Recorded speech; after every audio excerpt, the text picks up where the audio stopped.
নির্দিষ্ট ব্যক্তির উপর যেন আপনার রাগ উঠে, আর ওই নির্দিষ্ট ব্যক্তি চলে গেলে যেন আপনার রাগ কমে যায়, এটা তাদের চাওয়া। আপনি মনে করলেন গত 16 বছর আমার উপর জুলুম করেছে অমুক, বাস অমুক চলে গেছে, আপনার রাগ মিটে গেছে। কিন্তু গত 16 বছর যে আপনি মাজলুম হয়েছেন এই জালেম সিস্টেমের কারণে। সেই জালেম সিস্টেমের নাম হচ্ছে গণতান্ত্রিক সিস্টেম, ওই জালেম সিস্টেমের নাম হচ্ছে ধর্মনিরপেক্ষ সিস্টেম, সেকুলার সিস্টেম। আমি যদি আরও স্পষ্ট করে বলি বুঝার জন্য, কিন্তু এটা সত্য, মানুষ হাসবে কিন্তু এটাই সত্য, সেটা হচ্ছে এই জুলাই এর যে গণ অভ্যুত্থান, এই গণ অভ্যুত্থানের 1700 বা 1800 যে ছাত্র নিহত হয়েছে, এই 1700 1800 ছাত্রকে আসলে গণতন্ত্র হত্যা করেছে, সেকুলার সিস্টেম হত্যা করেছে। কিন্তু এটা বুঝার জন্য অনেক দূরদৃষ্টি সম্পূর্ণ জ্ঞান লাগবে, ইতিহাসের জ্ঞান লাগবে, পাশ্চাত্য বিশ্ব কি চায়, আপনার কাছ থেকে কি আদায় করতে চায় তার সম্পর্কে সম্যক অবগতি থাকা লাগবে। তাহলে আপনি বুঝবেন যে 1700 1800 জন মারা গেছে, এই 1700 1800 জনকে হত্যা করেছে কে? এই সিস্টেম, গণতান্ত্রিক সিস্টেম, সেকুলার সিস্টেম। এই সিস্টেম যদি পরিবর্তন না হয়, এইরকম স্বৈরাচার জালেম 20 বছর 30 বছর পর আবার তৈরি হবে। আপনার হায়াত যদি আল্লাহর 20-30 বছর বাড়িয়ে দেয়, আর আমার হায়াতও যদি আল্লাহ 20-30 বছর বাড়িয়ে দেয়, আবারও যদি কোনো দিন সাক্ষাৎ হয়, তখন আপনি বলিয়েন যে এই সিস্টেম টিকে আছে, আর এই সিস্টেম আবারও জালেম এবং স্বৈরাচার তৈরি করেছে। এই সিস্টেম কখনোই আপনাকে আপনার ওই ন্যায্য অধিকার দিতে পারবে না যে আপনি ঘুষবিহীন অবস্থায় চাকরি নেবেন, আপনার রাষ্ট্রীয় নাগরিক সুযোগ সুবিধা নেবেন। রাষ্ট্রীয় নাগরিক সুযোগ সুবিধা বাংলাদেশের মানুষ বুঝেই না। রাষ্ট্রীয় নাগরিক সুযোগ সুবিধা যেহেতু আমরা কোনোদিন চোখে দেখিনি, তো বুঝবো কেমনে? রাষ্ট্রীয় নাগরিক সুযোগ সুবিধা আপনি ইউরোপে গেলে, ইংল্যান্ডে গেলে, আমেরিকায় গেলে কিছুটা বুঝতে পারবেন যে রাষ্ট্রের সাথে নাগরিকের কি সম্পর্ক থাকে এবং নাগরিক কি সুযোগ সুবিধা পেতে পারে। তখন আপনি বুঝবেন যে একজন রাষ্ট্র যদি নাগরিকের সুযোগ সুবিধা দেখে, তাহলে আগে রেলের যোগাযোগ ব্যবস্থা উন্নত করবে, না মাইক্রোবাস কার চলার রাস্তার যোগাযোগ ব্যবস্থা উন্নত করবে। এটা হচ্ছে রাষ্ট্র নাগরিকের সুযোগ সুবিধা চাই কিনা সেটাতে বুঝবেন। যেমন বাংলাদেশের এখন যে মেট্রো রেল আছে, এই একটা মাত্র প্রজেক্ট, যে প্রজেক্টটা রাষ্ট্রের সাথে নাগরিক সুযোগ সুবিধার সাথে যায়। একটা রাষ্ট্রের কয়জন মানুষের কাছে কার আছে, কয়জন মানুষের কাছে মাইক্রো আছে? আপনি ইংল্যান্ডে যান, কোনো মানুষকে যেন কার এবং মাইক্রো ব্যবহার না করা লাগে এক জায়গা থেকে আর এক জায়গায় যাওয়ার জন্য। স্বল্প খরচে যেন প্রত্যেকটা মানুষ এক জায়গা থেকে আরেক জায়গায় যেতে পারে, তার জন্য পাবলিক ট্রান্সপোর্ট, পাবলিক বাস এবং পাবলিক ট্রেনের অ্যাভেইলেবল ব্যবস্থা আছে। প্রত্যেকটা ছোট জায়গা থেকে আর এক ছোটো জায়গায় আপনি অল্প ভাড়া দিয়ে যেতে পারবেন, তার ব্যবস্থা করা আছে। ও হচ্ছে জনবান্ধব রাষ্ট্র ব্যবস্থা। মানে আগে আপনার কথা চিন্তা করেছে, আগে রিক্সা চালকের কথা চিন্তা করেছে, আগে ভ্যান চালকের কথা চিন্তা করেছে, আগে কৃষকের কথা চিন্তা করেছে। আর জালেম রাষ্ট্র ব্যবস্থা আগে চিন্তা করবে দুর্নীতিবাজ কোটিপতির গাড়ি কেমনে চলবে তার কথা চিন্তা করবে, কৃষক চাষা ভুষা কীভাবে চলবে সেটা চিন্তা করবে না। এরকম আরও অসংখ্য পয়েন্ট আছে। আপনার চিকিৎসা কিভাবে আপনি প্রাপ্ত হবেন, প্রত্যেকটা মানুষের বিপরীতে একজন চিকিৎসক আছে, অ্যাপয়েন্ট করা আছে সরকারের পক্ষ থেকে, দায়িত্ব দেওয়া আছে যে বাংলাদেশের মানুষ যদি 18 কোটি হয়, তাহলে এই 18 কোটি মানুষের বিপরীতে চিকিৎসক ভাগ করা আছে। মানে আমার জন্য একজন চিকিৎসক রিজার্ভ আছে। তাহলে রাষ্ট্র আমার স্বাস্থ্য নিয়ে চিন্তিত, তো আমি যেন স্বাস্থ্য সেবার অভাবে মারা না যাই, এই জন্য রাষ্ট্র চিন্তিত। তাহলে রাষ্ট্র নাগরিকের সুযোগ সুবিধার কথা চিন্তা করে। এরকম আরও অসংখ্য পয়েন্ট আছে। এটা আপনি আমাদের দেশে রাষ্ট্রীয় সুযোগ সুবিধা বলে কিছুই নাই। তো এই রাষ্ট্রীয় সুযোগ সুবিধা কথা চিন্তা করে ইসলাম। এটা হলো ইসলামী রাষ্ট্র ব্যবস্থা। ইসলামী রাষ্ট্র ব্যবস্থা মানে আপনাকে জোর করে নামাজ পড়ানো হবে, জোর করে পর্দা করানো হবে। তারও আগে ইসলামী রাষ্ট্র ব্যবস্থা মানে আপনি যেন না খেয়ে মারা না যান, আপনি যেন চিকিৎসার অভাবে মারা না যান, এটা আগে নিশ্চিত করা হবে। এই যেই রাষ্ট্র ব্যবস্থায় চিকিৎসার অভাবে মানুষ মারা যেতে পারে, ওটা ইসলামী রাষ্ট্র ব্যবস্থা নয়। যেই রাষ্ট্র ব্যবস্থায় না খেয়ে মানুষ মারা যেতে পারে ওটা ইসলামের রাষ্ট্র ব্যবস্থা নয়। যে বলছে ওটা ইসলামের রাষ্ট্র ব্যবস্থা বুঝতে ভুল হয়েছে, ও কোনোদিন পড়েইনি ইসলামের রাষ্ট্র ব্যবস্থা কাকে বলে। তো এই যে ইসলামের রাষ্ট্র ব্যবস্থার পজিটিভ দিক এগুলো আপনাকে জানতে হবে। এখন জানার সুযোগ, এখন আপনি বুঝবেন, কানেক্ট করতে পারবেন, রিলেট করতে পারবেন যে আমার এবং আপনার সুখ দুঃখের একমাত্র চিন্তা যদি কেউ করে, ওই যে বললাম কৃষকের কথা চিন্তা করবে, রিক্সা চালক ভ্যান চালকের কথা চিন্তা করবে। যেমন কিছুদিন আগে একজন আর্মির মেজরের সাথে একজন পুলিশ খারাপ ব্যবহার করেছে, পরে সেই পুলিশ আর্মির মেজরের পা ধরে ক্ষমা চাচ্ছে। তো মানুষজন ফেসবুকে অনেক প্রশংসা করতেছে। তখন আমার ব্রেনে কাজ করলো যে এটাও ইসলামী রাষ্ট্র ব্যবস্থা নয়। এই পুলিশ যদি একজন রিক্সা চালকের সাথে খারাপ ব্যবহার করতো, তো রিক্সা চালকের পা ধরে মাপ চাইতে হতো, ওটা ইসলামী রাষ্ট্র ব্যবস্থা। ওই আর্মির মেজরের সাথে খারাপ ব্যবহার করেছে এই জন্য পা ধরে মাপ চাইতে হবে, আর রিক্সা চালক ভ্যান চালক কৃষকের সাথে খারাপ ব্যবহার করলে তখন মাপ চাইতে হবে না। এটা হচ্ছে জালেম সিস্টেম, সেকুলার সিস্টেম, গণতান্ত্রিক সিস্টেম। আর ইসলামী রাষ্ট্র ব্যবস্থা মানে কিসের মেজর? ওই গ্রামের মাঠে কৃষক যে কাজ করতেছে ওর সাথে যদি জুলুম করে তো ওর পা ধরে মাপ চাইতে হবে। এটা হলো ইসলামী রাষ্ট্র ব্যবস্থা। তো ইসলামী রাষ্ট্র ব্যবস্থা মানে আপনি যদি খালি এটা ভয় পান যে বাপরে বাপ আমাকে তো পিটিয়ে নামাজ পড়াবে, আমাকে তো পিটিয়ে পর্দা করাবে, জি না, পিটিয়ে নামাজ পড়ানোর আগে, পিটিয়ে পর্দা করানোর আগে আপনার জান মালের নিরাপত্তা, আপনার ইজ্জতের নিরাপত্তা, এবং আপনি যেন মাজলুম না হন, রাষ্ট্রীয় নাগরিক সুযোগ সুবিধা সমানভাবে বুঝে পান, তা নিশ্চিত করা হবে। ওটা ইসলামী রাষ্ট্র ব্যবস্থা। এবং ইসলামী রাষ্ট্র ব্যবস্থা আমেরিকা এবং ইউরোপের রাষ্ট্র ব্যবস্থার চাইতে উন্নত। এটা একজন মানুষকে বোঝানো খুব কঠিন। খুব উচ্চ শিক্ষিত মানুষ ছাড়া অন্তত এই বক্তব্যটুকু বুঝবে না। বলবে এখনকার পৃথিবীর সবচেয়ে আদর্শ রাষ্ট্র ব্যবস্থা তো আমেরিকা আর ইউরোপ। আমাদের ছেলেমেয়েরা জমি বিক্রি করে ইংল্যান্ডে যায়, ইউরোপে যায়, আমেরিকায় যায়, কেউ স্টুডেন্ট ভিসা নিয়ে যায়, কেউ অবৈধ পথে এখান থেকে দুবাই থেকে লিবিয়াতে নামে, লিবিয়ার বেনগাজি বিমানবন্দরে, লিবিয়ার ত্রিপলি বিমানবন্দরে নেমে লিবিয়ার যে সমুদ্র তীরবর্তী শহরগুলো আছে ওই শহরগুলোতে আশ্রয় নেয়। সেখানে আশ্রয় নিয়ে রাতের অন্ধকারে রাত 12টার সময় প্লাস্টিকের রাবারের ফুলানো নৌকার উপর 300 জন 400 জন 500 জন গাদাগাদি করে উঠে সীমান্ত পাড়ি দেয়। যদি সমুদ্রের মধ্যে ভূমধ্য সাগরে ডুবে মারা গেল তো মারা গেল। আর পাড়ি দেয় কি পুলিশ ওদেরকে গ্রেফতার করে নিয়ে যাবে, নিয়ে যাওয়া ওরা কিছুদিন ডিটেনশন ক্যাম্পে থাকবে, তারপর আস্তে আস্তে ওরা একদিন নাগরিকত্ব পেয়ে যাবে। তাহলে কি পরিমাণ উন্নত ওই দেশগুলো হতে পারে যে আফগানিস্তান, পাকিস্তান, বাংলাদেশের মুসলমানেরা এইভাবে অবৈধ পথে জীবনের হুমকি নিয়ে ওই দেশগুলোতে যেতে চায়। আর আমি বলতেছি যে ইসলাম যদি প্রতিষ্ঠিত হয় রাষ্ট্র ব্যবস্থায়, তাহলে ওই আমেরিকা এবং ওই ইউরোপের চাইতে বেশি উন্নত, বেশি জনবান্ধব এবং বেশি নাগরিক বান্ধব হবে। কেন? এটার উত্তর বলি, বুঝলে বুঝবেন, না বুঝলে যতটুকু বুঝবেন ততটুকু মনে থাকবে। সেটা হচ্ছে আজকের ইউরোপ এবং আজকের আমেরিকায় সকল নাগরিক সুযোগ সুবিধা থাকার পরেও অর্থনৈতিক স্বাধীনতা নাই। এটা তারাও ভালো মতো বুঝে না যে অর্থনৈতিক স্বাধীনতা নাই। এটা একমাত্র যে গভীরভাবে স্টাডি করবে সে বুঝতে পারবে অর্থনৈতিক স্বাধীনতা নাই। সেটি কি? আমেরিকা এবং ইউরোপে অর্থ মানেই সুদ। এই যে আমার পকেটে ক্যাশ টাকা আছে, এরকম আলাদা কোনো ক্যাশ টাকার অস্তিত্ব হতে পারে না লোন ছাড়া। এই আমার পকেটে 1000 টাকা আছে মানে 1000 টাকার বিপরীতে কি আছে? লোন আছে। 1000 টাকার বিপরীতে কি আছে? লোন ছাড়া কোনো ক্যাশ মানির অস্তিত্ব হতে পারে না, অসম্ভব।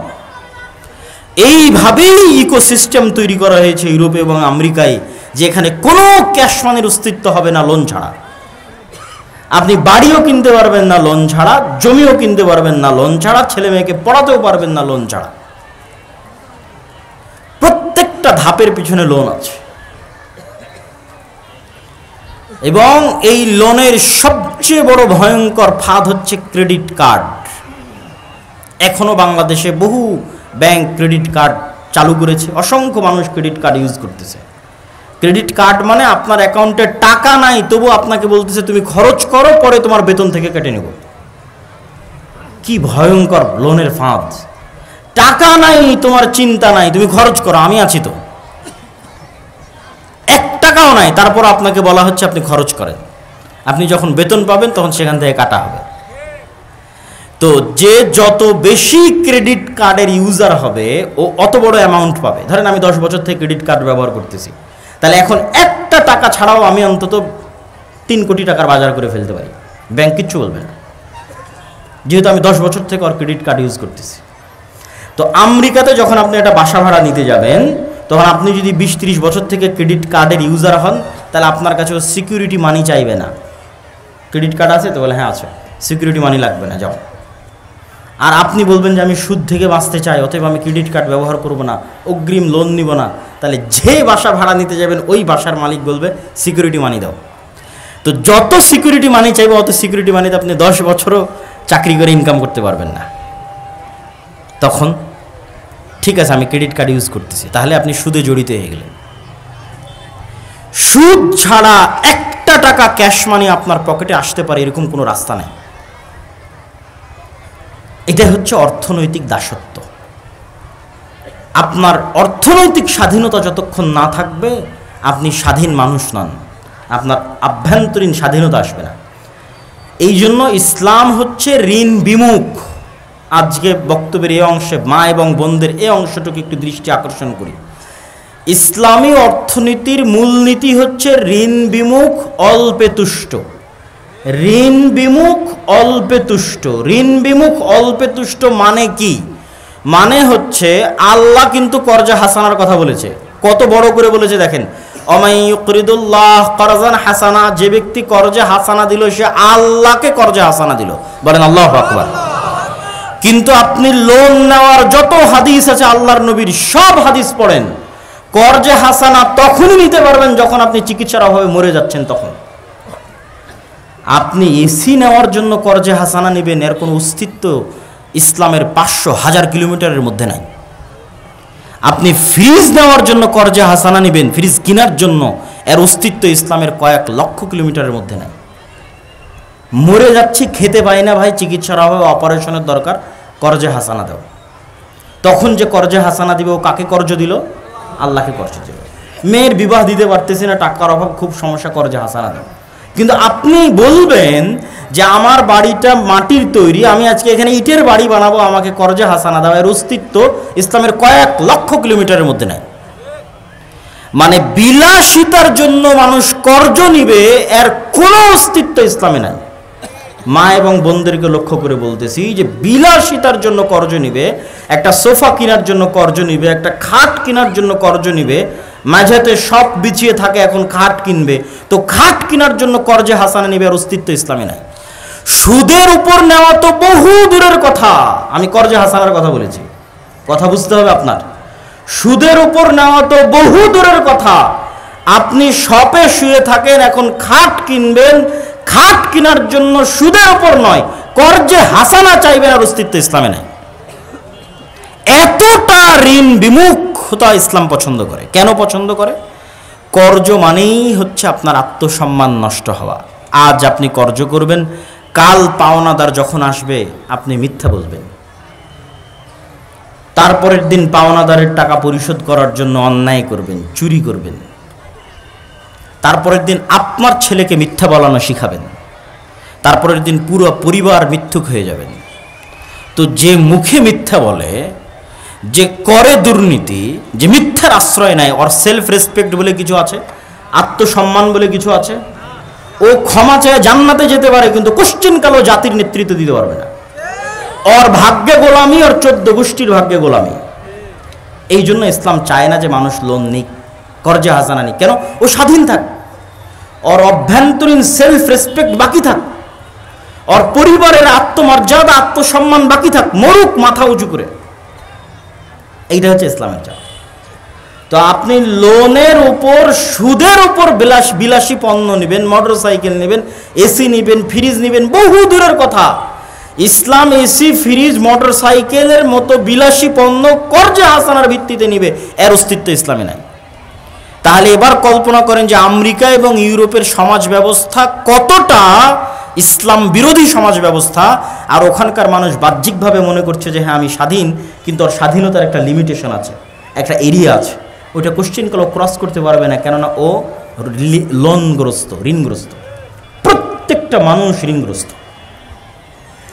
আমি তো এখনই দেখালাম আপনাকে যে ও লোন ছাড়া চলতে পারবে না, ও বাধ্য লোন নিতে। প্রত্যেকটা মানুষ ঋণগ্রস্ত। তো ঋণগ্রস্ত মানুষ কখনো স্বাধীন? অসম্ভব, স্বাধীন না। ফলত ওর স্বাধীনতার একটা লিমিটেশন আছে, এরিয়া আছে। ওর বাইরে গিয়েও বলতে পারবে না, ওর বাইরে গিয়েও সত্য বলতে পারবে না, ওর বাইরে গিয়েও ইসলামের কথা উচ্চারণ করতে পারবে না। করলে ওখানে গলা টিপে ধরা হবে অর্থনীতিতে। বাকি সব জায়গায় স্বাধীন, গলা টিপা হবে কোথায়? অর্থনীতি। সম্মানিত উপস্থিতি, তো আমরা আলোচনা করছিলাম, আমরা ইসলামকে সামগ্রিকভাবে বিজয় দেখতে চাই। বিজয় দেখতে চাইলে কি করতে হবে? বিজয় দেখতে চাইলে এই যে সিস্টেম, এই সিস্টেমের পরিবর্তন লাগবে। আপনি এই সিস্টেমের মধ্যে থেকেই বলবেন ভোটের মাধ্যমে ইসলাম ক্ষমতায় যাবে, এটা হয় না, এটা অসম্ভব। এবং গত 100 বছরেও হয়নি, ভবিষ্যতেও হবে না। কেননা ইসলাম ক্ষমতায় যেতে চাই পূর্ণ পাওয়ারের সাথে, পূর্ণ ক্ষমতার সাথে। যে আয়াত আজকের বক্তব্যের শুরুতে তেলাওয়াত করেছি, রাসূলুল্লাহ সাল্লাল্লাহু আলাইহি ওয়াসাল্লাম যখন মক্কায়, যখন আল্লাহর নবী মাজলুম, আল্লাহর নবীর সাহাবীরা মাজলুম, যখন সাহায্য করার কেউ নাই, তখন আবু জাহাল আল্লাহর নবীকে প্রস্তাব দিচ্ছে। কতটা লোভনীয় প্রস্তাব দেখেন, লাকুম দীনুকুম ওয়ালিয়া দীন। সরি, তখন আবু জাহাল আল্লাহর নবীকে প্রস্তাব দিচ্ছে, চলো 1 বছর তোমার আল্লাহর ইবাদত হবে, আর 1 বছর আমাদের মূর্তির ইবাদত হবে। তোমার উপর যে জুলুম হচ্ছে, অত্যাচার হচ্ছে, তোমার সাহাবীদের উপর যে জুলুম হচ্ছে, অত্যাচার হচ্ছে, সব বন্ধ হয়ে যাবে। আমরা ঐক্য জোটের মাধ্যমে রাষ্ট্র ক্ষমতা ভাগাভাগি করব। তখন আল্লাহর নবীর কোনো রাস্তা নাই, কিন্তু খুব মাজলুম অবস্থায়, খুব করুণ অবস্থায়। তখন যে কোনো মানুষ এরকম লোভনীয় প্রস্তাব গ্রহণ করে নেবে। কিন্তু আল্লাহর নবী কি বললেন? লাকুম দীনুকুম ওয়ালিয়া দীন, লা আ'বুদু মা তা'বুদুন। সূরা কাফিরুন পড়ে দেখেন, বারবার ঘুরিয়ে ফিরিয়ে বলা হচ্ছে, তোমরা যার ইবাদত করো আমি তার ইবাদত করতে পারবো না। তোমার দিন তুমি পালন করো, আমার দিন আমাকে পালন করতে দাও। এর আড়ালে আরেকটা কথা লুকিয়ে আছে, সেটা হচ্ছে এখন তোমার সাথে কোনো কম্প্রোমাইজে যাচ্ছি না। তোমার দিন তুমি পালন করো, আমার দিন আমাকে পালন করতে দাও। আমি মুহাম্মদ যেদিন মক্কার ক্ষমতায় যাব, সেদিন একক পূর্ণাঙ্গ শতভাগ ক্ষমতায় যাব, কারোর সাথে কম্প্রোমাইজ করে নয়। 1 বছর আল্লাহর ইবাদত হবে, আর 1 বছর মূর্তির ইবাদত হবে, এই কম্প্রোমাইজ করে আমি ক্ষমতায় আসবো না। তো ঠিকই 10-15 বছর পর উনি যখন মক্কা বিজয় করেছে, তখন কি কোনো কম্প্রোমাইজ করেন? একচ্ছত্র আধিপত্য, একচ্ছত্র আধিপত্য। ইসলামকে আপনি ক্ষমতায় নিয়ে যাবেন কম্প্রোমাইজ করে, এটা হতে পারে না। আপনি স্বাভাবিক রাজনৈতিক দল হিসেবে বলতে পারেন যে অমুক রাজনৈতিক দল ভালো, অমুককে ভোট দিলে দেশ ভালো চলবে, এটা ভিন্ন কথা। কিন্তু অমুককে ভোট দিলে ইসলাম ক্ষমতায় যাবে, এটা কাল্পনিক, এটা সুদূর প্রসারী পরিকল্পনা, আকাশ কুসুম কল্পনার সামনে। তাহলে ভাই কিভাবে ইসলাম ক্ষমতায় যাবে? মাসিক আল ইতিসামের নভেম্বরের সম্পাদকীয় লেখা আছে, ইসলামের সামগ্রিক বিজয় যেভাবে সম্ভব। এটাই আজকের বক্তব্যের বিষয়বস্তু। ভূমিকা অনেক লম্বা হয়ে গেল, 4টে পয়েন্ট উল্লেখ করা আছে। এই 4-5টা পয়েন্ট আমি একটা করে পয়েন্ট বলবো, ব্যাখ্যা করব, তারপরে বক্তব্য শেষ করে দেব। আপনাদের ধৈর্যের কামনা করছি, অধৈর্য হবেন না। আমি কখনোই চাই না যে আপনারা অধৈর্য হন বা আপনারা উঠে যান। মনোযোগ দিয়ে বক্তব্যের শেষ পর্যন্ত শুনেন, ইনশাল্লাহ কোনো ক্ষতি হবে না, উপকার হবে ইনশাল্লাহ। তো ইসলামের সামগ্রিক বিজয় কিভাবে সম্ভব? যদি ভোট দিয়ে সম্ভব না হয়, যেটা আপনি বলছেন, মানে আপনার যদি প্রশ্ন আমাকে হয় কিভাবে সম্ভব, 1, ব্যাপক দাওয়াতি কাজ। আপনি বলবেন, আপনাদেরকে জিজ্ঞেস করলেই বলেন দাওয়াতি কাজ, আর কতদিন দাওয়াতি কাজ? তো দাওয়াতি কাজের বিকল্প অতীতেও কোনোদিন ছিল না, আজও নাই, ভবিষ্যতেও হবে না। এখন আল্লাহ যদি কোনো নবী বাংলাদেশে পাঠাতেন, পাঠাবেন না, কেননা শেষ নবী চলে এসেছে, কিন্তু এখন যদি কোনো আল্লাহ নবী পাঠাতেন, তো সেই নবী কি করতো বলেন তো? সবার আগে কি করতো? দাওয়াত দিত। এবং যুগে যুগে যত নবী রাসূল এসেছে, সব নবী রাসূল তার যুগের সবচেয়ে শক্তিশালী শাসকের কাছে দাওয়াত নিয়ে গেছে। ইব্রাহিম আলাইহিস সালাতু ওয়াস সালাম শক্তিশালী শাসক নমরুদের কাছে দাওয়াত নিয়ে গেছে। মুসা আলাইহিস সালাতু ওয়াস সালাম বিশ্বের সবচেয়ে বড় স্বৈর শাসক ফেরাউনের কাছে দাওয়াত নিয়ে গেছে। মুহাম্মদ সাল্লাল্লাহু আলাইহি ওয়াসাল্লাম মক্কার সর্দার কাফের কুরাইশদের সর্দার আবু জাহাল, আবু লাহাবের কাছে দাওয়াত নিয়ে গেছে। তো নবীদের দাওয়াতে কাজ হতো, আমাদের দাওয়াতে কাজ হয় না কেন? আমাদের দাওয়াতের মধ্যে ইখলাস নাই, আমাদের দাওয়াতের মধ্যে নিঃস্বার্থ ভাব নাই, আমাদের প্রত্যেকের দাওয়াতের মধ্যে স্বার্থ আছে। এটা আমি নিজে দেখেছি, আমরা নিজেরাও করেছি। অতএব অন্যের দোষ দিয়ে লাভ নাই, আমাদেরটা সহ সবারটা বলতেছি। যে গত 16 বছর, দু একজন ব্যতিক্রম হতে পারে, সবার উপর হুকুম আরোপ না করে অধিকাংশ বলে, গত 16 বছর অধিকাংশ যত আলেম ওলামা সরকারের কাছে গেছে, সবাই নিজ নিজ কোনো না কোনো স্বার্থে গেছে। কেউ বলেছে আমার মাদ্রাসার এই কাজটা করে দেন, কেউ বলেছে আমার মাদ্রাসায় যেমন এই যে প্রধান অতিথির লিস্টে নাম দিলে আপনি একটু আমার মাদ্রাসায় সহযোগিতা করে দিবেন। আমি তো নির্বাচনের সময় দেখেছি যে প্রত্যেকটা চেয়ারম্যানের কাছে মসজিদ কমিটিগুলো যায় তার মসজিদের এসি চাওয়ার জন্য, অমুক চাওয়ার জন্য, তমুক চাওয়ার জন্য, যে আমার মসজিদে। এবং দেখেছি যে প্রায় 50,000, 30,000, 40,000 করে চেয়ারম্যান এমপিদের বাজেট থাকে এক একটা মসজিদের জন্য। তাহলে ওই মসজিদ কমিটি এমপির কাছে যাচ্ছে কেন? দুনিয়াবি কিছু স্বার্থের জন্য। আমরা গেছি এমপি, মন্ত্রী, সচিব, ডিআইজি পর্যন্ত কেন? আমাদের দুনিয়াবি কোনো স্বার্থ হাসিল করার জন্য। কেউই শুধু ইসলামের রিপ্রেজেন্টেটিভ হিসেবে, ইসলামের প্রতিনিধি হিসেবে শুধুমাত্র ইসলামের দাওয়াত নিয়ে কোনো রাষ্ট্রীয় ব্যক্তির কাছে যায়নি। এটা অধিকাংশের কথা বললাম, থাকতে পারে দুই একজন, কিন্তু শুধু ইসলামের দাওয়াত নিয়ে গিয়ে বলবে লা আসআলুকুম আলাইহি আজরা ইন আজরিয়া ইল্লা আলাল্লাযী ফাতারানি।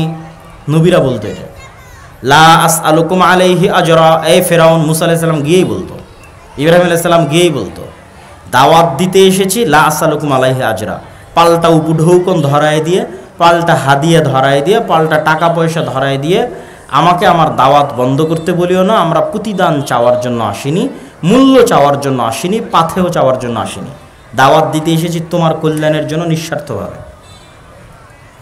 সুলাইমান আলাইহিস সালাম যখন হুদহুদকে দিয়ে চিঠি লিখেছিলেন রানী বিলকিসের কাছে, সাবার রানী, তখন রানী বিলকিস কি করেছিল জানেন?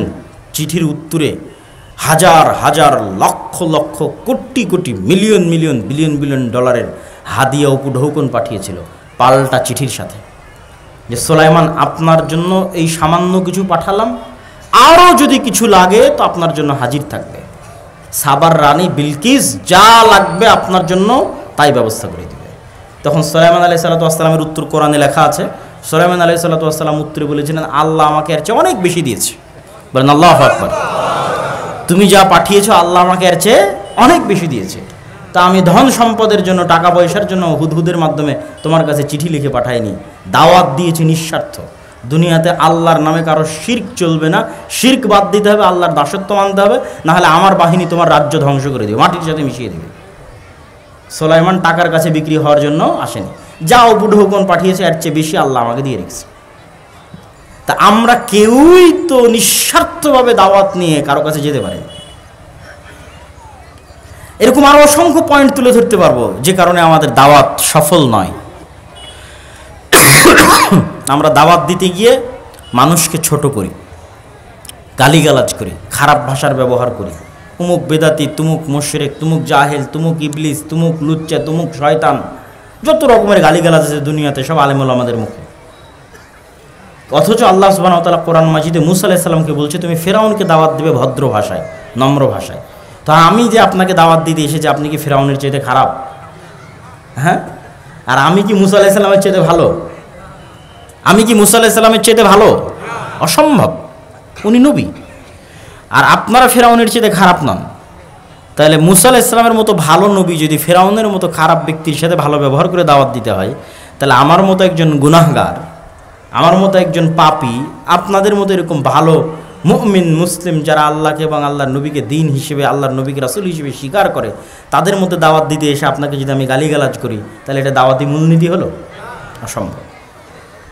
এরকম আরও অসংখ্য কারণ আছে। তাহলে 1 নাম্বার হচ্ছে ব্যাপক দাওয়াতি কাজ করতে হবে। কেন ব্যাপক দাওয়াতি কাজ করতে হবে? এখন বাংলাদেশের যে অবস্থা, এই অবস্থায় যদি বাংলাদেশের সবচেয়ে সুফি পরহেজগার আল্লাহওয়ালা মানুষকে বাংলাদেশের রাষ্ট্র ক্ষমতায় বসানো হয় আর তাকে বলা হয় ইসলাম কায়েম করেন, পরের দিন জনগণ ওকে টেনে ক্ষমতা থেকে নামিয়ে দেবে। কেন? মানুষই এখন ইসলাম মানার জন্য প্রস্তুত নয়। অন্তত 80% মানুষকে তার নিজ লাইফে প্র্যাকটিসিং ইসলাম পালনে হতে হবে, তখন ইসলাম ক্ষমতায় গিয়ে টিকতে পারবে। এখন যে অবস্থা তাতে পারবে না। এই জন্য ব্যাপক দাওয়াতি কাজ করতে হবে, মানুষের মাইন্ড সেট আপ রেডি করতে হবে কেন ইসলাম রাষ্ট্র ক্ষমতায় দরকার। যেমন আজকে আমি বক্তব্য দিচ্ছি, এটা একটা দাওয়াতের অংশ। এই বক্তব্য আগে কেন দিতাম না? আগে এই বক্তব্য বোঝার মতো পরিবেশ মানুষের ছিল না। এখন বললে মানুষ অ্যাকসেপ্ট করবে, কেননা মানুষ একটা ভয়ঙ্কর আন্দোলন দেখেছে, গণ অভ্যুত্থান দেখেছে, তার পরবর্তী সরকার দেখছে। সুতরাং মানুষ এটা ক্যাচ করতে পারবে ইসলামের রাষ্ট্র ব্যবস্থা কেমন হতে পারে, ইসলামের রাষ্ট্র ব্যবস্থা বলতে কী বুঝায়, কেন ইসলামকে রাষ্ট্র ক্ষমতায় নিয়ে যেতে হবে, নিয়ে গেলে কীভাবে নিয়ে যেতে হবে। 1 নম্বর ব্যাপক দাওয়াতি কাজ। 2 নম্বর লেখা আছে সমাজ ও দেশের সাথে সম্পৃক্ত থাকা। সমাজ ও দেশের সাথে সম্পৃক্ত থাকা অর্থ কি? আমাদের নবী মুহাম্মদ সাল্লাল্লাহু আলাইহি ওয়াসাল্লাম পড়াও জানতেন না, লেখাও জানতেন না। জানতেন না। তো আমার নবী মুহাম্মদ সাল্লাল্লাহু আলাইহি ওয়াসাল্লাম পড়ালেখা জানতেন না মানে তিনি ঘরে বসে গবেষণা করতেন না, ঘরে বসে বই লিখতেন না। তাহলে কি করতেন? আল্লাহর কাছ থেকে কোরআন রিসিভ করতেন আর সারা দিন মানুষের সুখ দুঃখ কষ্ট বিপদ আপদ সমস্যার পাশে থাকতেন। তথা মদিনাবাসীর সাথে মক্কাবাসীর সাথে মুহাম্মদ সাল্লাল্লাহু আলাইহি ওয়াসাল্লাম বরাবর সমানে সমান। আজ যদি মদিনার কোনো মানুষের বাড়িতে খাবার না থাকে তো সেটাও মুহাম্মদ সাল্লাল্লাহু আলাইহি ওয়াসাল্লাম জানবেন যে ওর বাড়িতে খাবার নাই, ওখানে খাবারের ব্যবস্থা করতে হবে। মানে মদিনার মানুষের সাথে ওতপ্রোতভাবে, মক্কার মানুষের সাথে ওতপ্রোতভাবে জড়িত। উনি তো গবেষকও নন, লেখকও নন। তো 5 ওয়াক্ত সালাত বাদে, কোরআন আল্লাহর কাছে শিখা বাদে বাকি সময় কাদের পিছনে দিতেন? মানুষের পিছনে দিতেন। এবং উনি সৎ ন্যায়পরায়ণ হওয়ার কারণে মানুষ প্রভাবিত হতো। উনি তো অসৎ নন, মিথ্যুক নন। তাহলে যত মানুষের কাছে গেছে ওনার ভদ্র নম্র ব্যবহারের কারণে মানুষ ওনার দ্বারা কী হয়েছে? প্রভাবিত হয়েছে। আবু সুফিয়ান রাদিয়াল্লাহু তাআলা আনহু যখন তার কাছে ইসলাম গ্রহণ করেছে তাকে মাথা মতো করে ইসলাম গ্রহণ করতে হয়েছে। কেননা মুহাম্মদ সাল্লাল্লাহু আলাইহি ওয়াসাল্লামের উন্নত চরিত্র সম্পর্কে আবু সুফিয়ান জানে। মুহাম্মদ সাল্লাল্লাহু আলাইহি ওয়াসাল্লামের চরিত্র নিষ্কলুষ, কোনোদিন মিথ্যা বলেনি, কোনোদিন মানুষের সাথে অন্যায় করেনি। তা আবু সুফিয়ান যখন ইসলাম গ্রহণ করবে মাথা নত করে ইসলাম গ্রহণ করতে হবে। এই জন্য দুনিয়াতে যত নবী রাসূল আল্লাহ পাঠিয়েছে সব নবী রাসূলকে মূল 2টা গুণ দিয়ে পাঠিয়েছে, বলবে সত্য, করবে নাই, না হলে এরা নেতা হতে পারবে না দেশ জাতির। নবী রাসূলরা দেশ ও জাতির নেতৃত্ব না নিতে পারলে কিভাবে সে ইসলামের দাওয়াত ছড়িয়ে দিবে? দিতে পারবে না। কিন্তু আমরা মুসলমানেরা গোলাম হওয়ার কারণে আমাদের ওই যে বাহ্যিক আমল, যেটা বারবার বলছি, বাহ্যিক আমল দিয়ে আমার মুনাফিকি ঢাকতে চেয়েছি, কিন্তু কাজের বেলায় আমি মিথ্যুক, কাজের বেলায় আমি অন্যায়পরায়ণ। সুতরাং আমাদের দিয়ে মুক্তি হবে না। তাহলে সমাজ ও দেশের সাথে সম্পৃক্ত থাকা। আজকের আফগানিস্তানে যারা ইসলামকে ক্ষমতায় নিয়ে এসেছে এরা খুব কঠিনভাবে সমাজের মানুষের সাথে সম্পৃক্ত ছিল। গত 20 বছর 30 বছর 40 বছর যাবৎ সমাজের মানুষের সাথে সম্পৃক্ত। কিন্তু আমরা আলেম ওলামারা, আমি নিজেও, আমাদের মতো এরকম শত শত আলেম ওলামা, মসজিদ মাদ্রাসা, এরা সমাজ থেকে টোটালি ডিসকানেক্টেড। এরা মসজিদের 4 দেওয়ালের মধ্যে সীমাবদ্ধ, মাদ্রাসার 4 দেওয়ালের মধ্যে সীমাবদ্ধ, লেখালেখি গবেষণার মধ্যে সীমাবদ্ধ, লাইভ ভিডিওর মধ্যে, ইউটিউবের মধ্যে, ফেসবুকের পোস্টের মধ্যে সীমাবদ্ধ। সমাজের মানুষের সাথে এদের কোনো প্রকার সম্পর্ক, লেনা দেনা, উঠা বসা নাই। তাহলে সে কিভাবে ইসলামকে সামগ্রিকভাবে বিজয়ী করবে? করতে পারবে না, অসম্ভব, করা সম্ভব নয়। কিন্তু এখন সুবর্ণ সুযোগ। গত 16 বছর দলীয় রাজনীতির উপর ভিত্তি করে ক্ষমতার ভারসাম্য রক্ষা হয়েছে। এখন দলীয় দাপট আছে? নাই। তাহলে ক্ষমতার জায়গা শূন্য। গ্রামে ক্ষমতার জায়গা কি? শূন্য। আগে গ্রামে ক্ষমতার জায়গা তো অমুক নির্দিষ্ট দলের অমুক নেতা, ও একাই ক্ষমতাশীল। এখন ক্ষমতার জায়গা শূন্য। এখন মসজিদ মাদ্রাসা আলেম ওলামা তারা যদি সমাজের মানুষের সাথে প্রচুর পরিমাণে উঠা বসা করে, 2 বছর যদি উঠা বসা করে, 3 বছরের 3য় বছরের দিন থেকে 6 মাস উঠা বসা করলে 7ম মাসের দিন থেকে যদি ওই আলেম যোগ্য নেতৃত্ব দেওয়ার যোগ্যতা সম্পূর্ণ হয়, মানে সত্যবাদী ন্যায়পরায়ণ হয়, টাকার কাছে বিক্রি না হয়, আলেম ওলামাদের এই যোগ্যতা লাগবে, নাহলে কিন্তু পারবে না। তাহলে দেখবেন 7ম মাস থেকে মানুষজন বিচার সালিশ হুজুরের কাছে নিয়ে গেছে। পরের দিন থেকে দেখবেন বিচার সালিশ মাদ্রাসাতে হচ্ছে। একই ঘটনা আফগানিস্তানে ঘটেছিল। আলেম ওলামারা যখন তাদের এই সত্যবাদিতার ন্যায়পরায়ণতা নিয়ে মানুষের সাথে মিশে গেছে, তখন 6 মাস 7 মাস 5 বছর 10 বছর পর মানুষ বলছে কি মেম্বার, কি চেয়ারম্যান, বিচার সালিশ মাদ্রাসায় হবে, মাদ্রাসার প্রিন্সিপাল বিচার সালিশ করে দেবে। এইভাবে হচ্ছে ক্ষমতার পালা বদল হয়, মানে ক্ষমতার স্টেক হোল্ডার আপনি হয়ে যান মানুষের অজান্তে, মানুষের অবুঝে। এই জন্য মসজিদ মাদ্রাসাকে অ্যাক্টিভ হতে হবে, সমাজের মানুষের সাথে সম্পৃক্ত হতে হবে। 3 নাম্বার, শক্তিশালী প্রতিষ্ঠান প্রতিষ্ঠা করা। এখন যারা ক্ষমতায় আছে তারা কি ভোটের মাধ্যমে ক্ষমতায় এসেছে? তারা ভোটের মাধ্যমে ক্ষমতায় আসেনি। তাহলে কিভাবে ক্ষমতায় আসলো? যখন একটা নির্ধারিত শক্তিশালী সরকার বিদায় নিয়েছে তখন ওই দেশে যে শক্তিশালী প্রতিষ্ঠানগুলো আছে অটোমেটিক ওরা ক্ষমতার মালিক হয়ে যায়। আপনি চাইলেও মালিক হবে, না চাইলেও মালিক হবে। যেমন বাংলাদেশের সবচেয়ে শক্তিশালী প্রতিষ্ঠান হচ্ছে সেনাবাহিনী। তো গত 16 বছরও সবচেয়ে শক্তিশালী প্রতিষ্ঠান সেনাবাহিনী, এখনও সবচেয়ে শক্তিশালী প্রতিষ্ঠান সেনাবাহিনী। তাহলে যখন সরকার ক্ষমতায় থাকবে না, তখন অটোমেটিক ক্ষমতা কার কাছে যাবে? সেনাবাহিনীর কাছে যাবে। গত 16 বছর সবচেয়ে শক্তিশালী মিডিয়া প্রথম আলো, ডেইলি স্টার, এখনও সবচেয়ে শক্তিশালী মিডিয়া প্রথম আলো, ডেইলি স্টার। তাহলে যখন ক্ষমতা থাকবে না, তখন ক্ষমতা কার কাছে যাবে? প্রথম আলোর কাছে যাবে, ডেইলি স্টারের কাছে যাবে। গত 16 বছর সবচেয়ে শক্তিশালী অর্থনৈতিক প্রতিষ্ঠান ব্র্যাক। আপনার মাদ্রাসার বাৎসরিক আয় ব্যয় কত হয়? ব্র্যাকের বাৎসরিক আয় ব্যয় 12,000 কোটি টাকা। 12,000 কোটি টাকা। আপনার মাদ্রাসায় কয় টাকা আয় ব্যয়? সারা বাংলাদেশের সবগুলো মাদ্রাসা মিলে 12,000 কোটি টাকা হবে না, 100 কোটি টাকাও হবে না। 100 কোটি টাকা হওয়া কঠিন আছে, 1000 কোটি টাকা তো বহু দূরের কথা। তাহলে ব্র্যাক গত 16 বছর সবচেয়ে শক্তিশালী অর্থনৈতিক প্রতিষ্ঠান, এখনও সবচেয়ে শক্তিশালী বেসরকারি অর্থনৈতিক প্রতিষ্ঠান। তাহলে সরকার যখন ক্ষমতায় থাকবে না, তখন ক্ষমতা কার কাছে যাবে? ব্র্যাকের কাছে যাবে। তাহলে এখন যারা ক্ষমতায় আছে তারা কারা? এই শক্তিশালী প্রতিষ্ঠানগুলো ক্ষমতায় আছে। ব্র্যাক ক্ষমতায় আছে, গ্রামীণ ব্যাংক ক্ষমতায় আছে, ডেইলি স্টার ক্ষমতায় আছে, প্রথম আলো ক্ষমতায় আছে, সেনাবাহিনী ক্ষমতায় আছে। এটা অটোমেটিক হয়, এটার জন্য ভোট লাগে না। কিন্তু এই যে আপনার কোটি কোটি ভোটার আছে, কোটি কোটি ভোটারের একটাও তো প্রতিনিধিত্বকারী প্রতিষ্ঠান নাই। 16 কোটি 18 কোটি ভোটার, মুসলিম ভোটার, এত পঙ্গপালের মতো পানির স্রোতের মতো ভোটার দিয়ে কোনো লাভ আছে? এগুলো একটা ভোটারের প্রতিনিধিত্ব করার মতো একটা শক্তিশালী প্রতিষ্ঠান নেই। হুজুরেরা অনেক মারামারি ফাইট করে একজন মাত্র মন্ত্রী ঢোকাতে পেরেছে ধর্মমন্ত্রী হিসেবে। আর আর এতগুলো ভোটার থাকার পরেও, আর যদি শক্তিশালী প্রতিষ্ঠান থাকতো, মারামারিও করা লাগতো না, ফাইটও লাগতো না, ভাই এমনি ক্ষমতা আপনার কাছে আসতো। তাহলে ওই যে আপনি চিন্তা করতেছেন আপনি এখনই ক্ষমতায় যাবেন ভোট দিয়ে, এটা পাগলামি। এখনই যাবেন, আবার এখনই বাদ হয়ে যাবেন। মানে এখনই ক্ষমতায় যাবেন, 3 বছর পর আবার আপনি বাদ হয়ে গেছেন। নাই, আপনি 50 বছরের চিন্তা করেন, 100 বছরের চিন্তা করেন। এই যে বিশাল নির্বাচনী লড়াই হলো আমেরিকাতে, ডোনাল্ড ট্রাম্প আর জো বাইডেন আর কমলা হ্যারিসের বিশাল লড়াই, বারাক ওবামা অংশগ্রহণ করলো, ডোনাল্ড ট্রাম্প বিজয়ী হলো। এই নির্বাচনী লড়াইয়ের ধারে কাছে কিলোমিটারকে কিলোমিটারে আপনি ইহুদিদের দেখতে পাবেন না। অথচ ডোনাল্ড ট্রাম্প ক্ষমতায় আসুক আর কমলা হ্যারিস, জো বাইডেন ক্ষমতায় আসুক, ক্ষমতা কার হাতে? ইহুদিদের হাতে। ক্ষমতা কাদের হাতে? কেন ইহুদিদের হাতে? ওই ডোনাল্ড ট্রাম্পও টাকা নিয়েছে ইহুদির কাছে, কমলা হ্যারিসও টাকা নিয়েছে ইহুদির কাছে। ডোনাল্ড ট্রাম্পও মিডিয়া ব্যবহার করেছে ইহুদির, আর কমলা হ্যারিসও মিডিয়া ব্যবহার করেছে ইহুদির। তাহলে ইহুদির দল লাগেনি, ইহুদির রাজনীতি করা লাগেনি। ইহুদি কি করেছে? শক্তিশালী অর্থনৈতিক প্রতিষ্ঠান তৈরি করেছে। আমেরিকার সবচেয়ে শক্তিশালী অর্থনৈতিক প্রতিষ্ঠান ইহুদিদের, আমেরিকার সবচেয়ে শক্তিশালী মিডিয়া ইহুদিদের। সুতরাং ও ক্ষমতায় না গিয়েও ক্ষমতায় আছে। গত 20-200 বছর ক্ষমতায় ছিল, এখনো ক্ষমতায় আছে। ইহুদি বিরোধী কোনো আইন, কোনো কার্যক্রম আমেরিকায় হতে পারবে না, যেই ক্ষমতায় আসুক না কেন। কেননা ও ইহুদির টাকা নিয়ে ক্ষমতায় গেছে, ইহুদির মিডিয়া ব্যবহার করে ক্ষমতায় গেছে।